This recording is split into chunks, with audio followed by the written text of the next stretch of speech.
Hey everybody, Mickey Smith Jr. here, Louisiana educator and musician, and I got a question for you today. For all my novice musicians out there, for all my beginners, have you ever wondered, how do musicians talk to one another?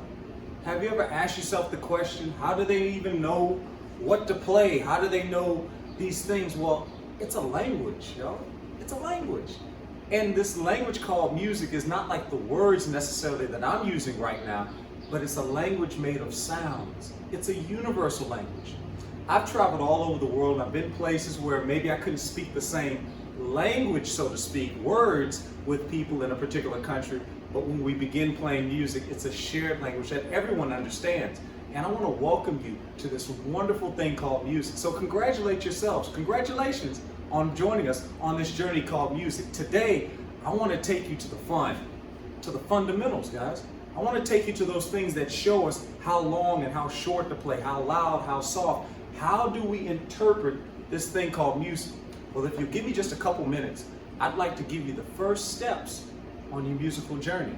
The first thing we're going to talk about today is the fundamentals. It's the basics. And one of the most basic things in music is what we call the staff. Now, it's not a bunch of workers or volunteers. The staff is a collection of 5 lines and 4 spaces. I'm going to demonstrate it and draw it up here on this board. 1, 2, 3, 4, 5. How many lines again? 5 lines. How many spaces? 4. Well, I know I got somebody right now that just said, wait, stop, I can't figure that out. That's way too many numbers. Well, watch this. It's so simple. The answer's right in front of you. If you just look at your hand, it gives you all the answers. Hold up your hand wherever you're at, and I want you to count with me. Just like you have 5 fingers, 1, 2, 3, 4, 5, we also have 1, 2, 3, 4, 5 lines. And the spaces between those fingers are just like the spaces between those lines. There's 4 of them. I'll prove it to you. 1, 2, 3, 4. How easy is that? So in case you forget, especially for my folks that are just beginning, you've got the answer right in front of you. It's right there. So when we look at this thing called the staff, I want you to understand that it's just like at school when you have the composition notebook or the loose leaf paper. There's usually lines on the paper, and those lines help us keep everything organized. I tell my students that whoever invented the pizza needs like a congressional medal of honor. Like they need to be like a national hero, because I love pizza. And you probably love pizza too. But watch this. The person that invented the pizza slice, even better. Because if it was just one big pizza, how hard would that be to eat? It would be hard to stuff that entire pizza into your mouth. But because we have these slices, because it's divided, we can take one slice, then another slice, and another slice, and eventually we can eat a whole pizza. And if you're like me, you've probably eaten a whole pizza. So the pizza slice is powerful. Watch this. Whenever we have a pizza and we divide it or chop it up into slices, we can then count those slices to tell us how much pizza we have. For example, how many slices do we have? 1, 2, 3, 4, 5, 6, 7, 8 slices of pizza. Well, the staff is just like pizza. Watch this. I have a line that I draw, a vertical line, that means going up and down.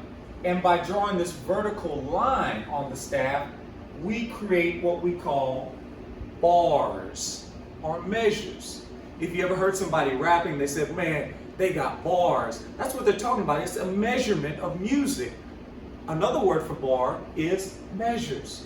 So these measures allow us to count what we have and measure what we have. How many measures do you see here? Well, if you're like me, if we count them just like we did the pizza slices, I'll look at the space between these 2 lines, just like I looked at the space and found that one slice, and I'll say it's slice number 1, bar number 1, measure number 1. Right here is slice number 2, bar number 2, measure number 2.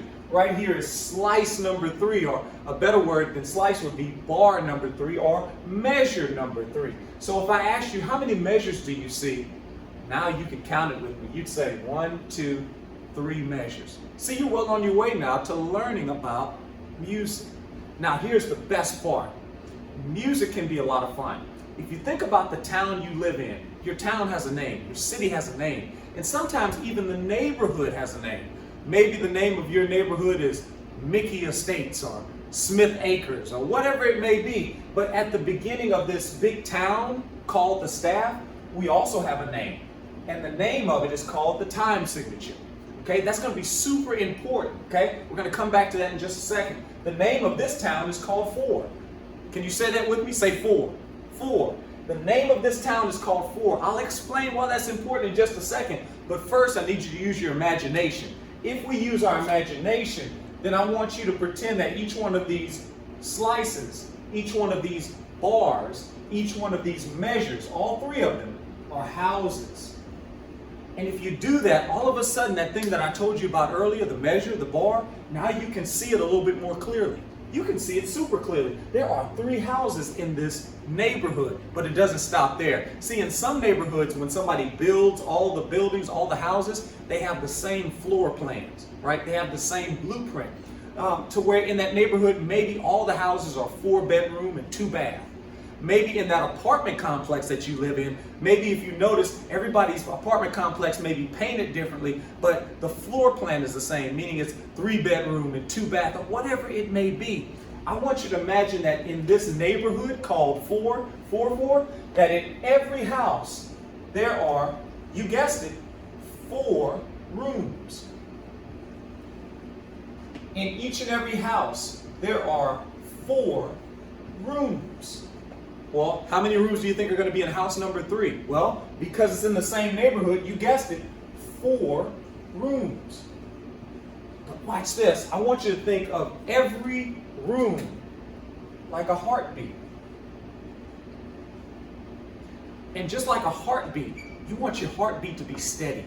You don't want it to be too slow. You don't want it to be too fast, and you don't want it to be inconsistent, meaning fast and slow. You want it to be the same. You want it to be steady. And every room is a boom. Every boom is a beat. And every beat we follow with our feet. So when I walk through the house, I'm walking it out. I'm tapping out. Toe tap, toe tap, toe tap, toe tap, toe tap, toe tap, toe tap, toe tap, toe tap, toe tap, toe tap, toe tap. So it's possible for you to literally walk through the neighborhood with your toe. Why is that important? Because your toe is like the drum. It keeps the beat. And we keep the beat with our feet. That's why I say every room is like a boom, a beat that we listen to. And in every house, this is the last thing I'll share with you today on this particular lesson. In every house, there's a particular person that lives there. There's a particular type of note. In this case, I want to introduce you to, he's quite the diva, the whole note. Now the whole note, I'm going to put some pretty cool sunglasses right here on my whole note. How about this? Oh yeah. On the whole note, he takes up the whole house, guys. He's a superstar. That whole note takes up the whole house. Let me show you what I mean by this. If I were to count, then I would count this as room number 1, room or boom number 2, beat number 3, beat number 4.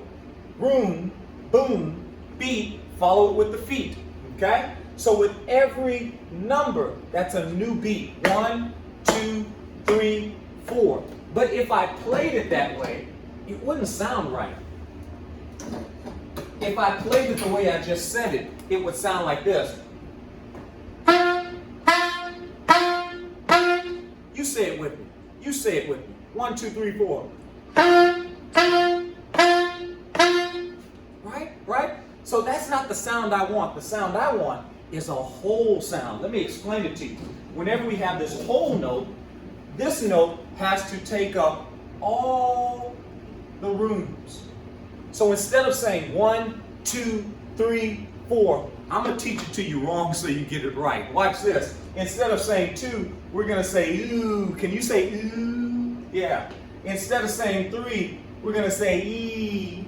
And instead of saying 4, we're going to say or, so that they all kind of blend together and they sound long and gooey like this. 1, ee, or. Because we don't want the sound to stop. Listen to it. See if you can hear that gooey sound. 1, ee, or. Did I stop my sound? No. We just kept on going. And that's what you have to do on a whole note. You have to keep the sound going 4 counts. When you do that, then you create what we call a whole note. Why don't you count with me? Ready?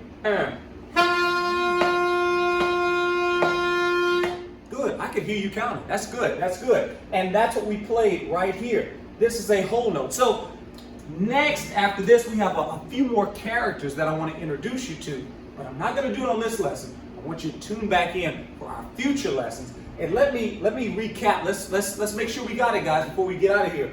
What is the note we learned today? The whole note.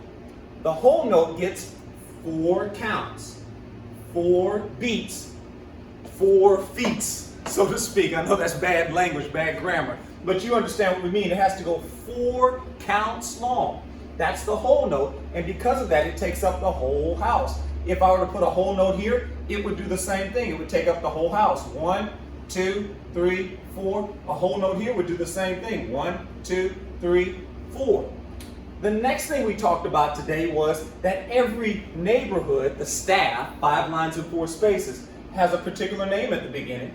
And this name is called time signature, and we call it 4-4. And that number at the top tells us how many rooms are going to be in every house. Now let me see if you remember this. What is the house called? A measure. What's another name for a measure? A bar, right? And how do we know where the bar or the measure is? It's the space between the up and down line, the vertical line. And this vertical line is called a bar line.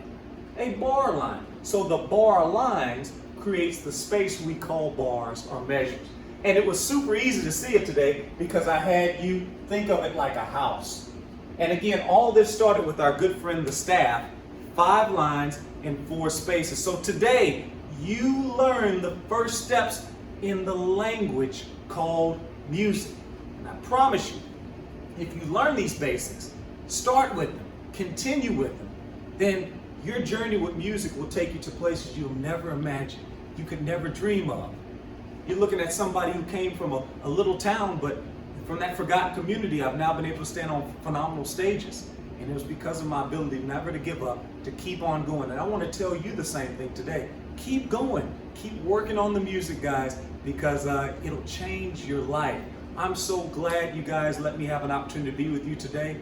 And I hope you guys will continue to keep on going, discover your sound, and stay connected with me. I want to know more about you. Go to MickeySmithJr.com. Always a pleasure to share, guys. Until next time, discover your sound.